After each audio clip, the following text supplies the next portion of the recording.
Ini Bob. Dia seorang murid yang kuat makan. Makanan yang tinggi dengan kandungan gula, lemak dan garam adalah kegemarannya. Berat badannya sangat tinggi. Oh, ya, lagi satu, dia malas bersenam. Ini Cikgu Syahmi, seorang guru PJ yang sangat berdedikasi dan tegas. Seorang yang sentiasa cergas dan aktif bersukan. Dia juga guru kesayangan Bob. Suatu hari, di denai larian, Bob duduk di atas bangku di bawah sebatang pokok sedang menikmati makanan ringan yang dibawa bersamanya. Bob! Bob! Ini kerja awak Tak ada. Asyik makan.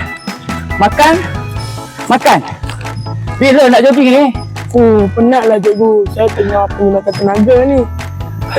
Tenaga nak simpan untuk masa depan. Pula? Tak apalah.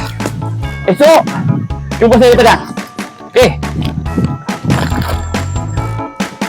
Keesokan harinya, pada waktu pendidikan jasmani, Cikgu Syahmi membawa murid-muridnya termasuk Bob ke dewan untuk melakukan aktiviti kecergasan.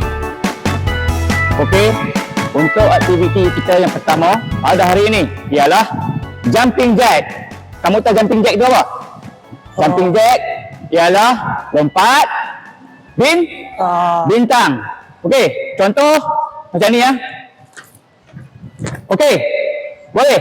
Okey, bila saya tiup whistle, saya nak semua murid-murid buat jumping jack. Boleh? Okey.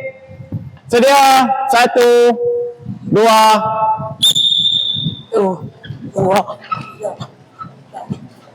Bob. Kamu ni buat jumping jack ke? Kamu buat joget lama? Cikgu, ini teknik slow motion fitness.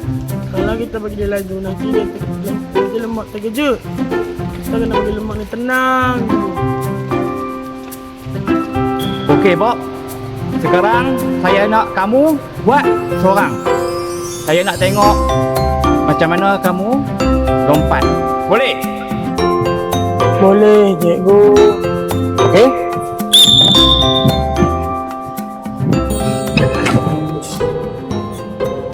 Bob. Kenapa kamu baring?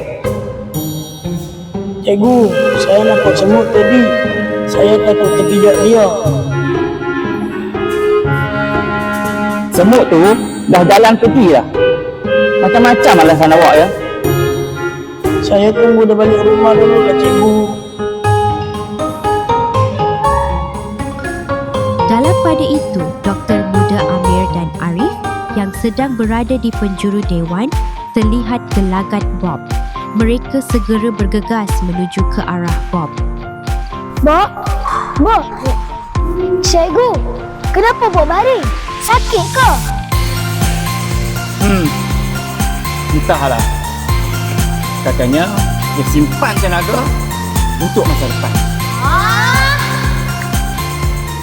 Bob, awak kena rajin bersenaman, bukan rajin makan jajan. Awak satu-satunya murid yang kalau terjatuh boleh melantun balik. Biar betul.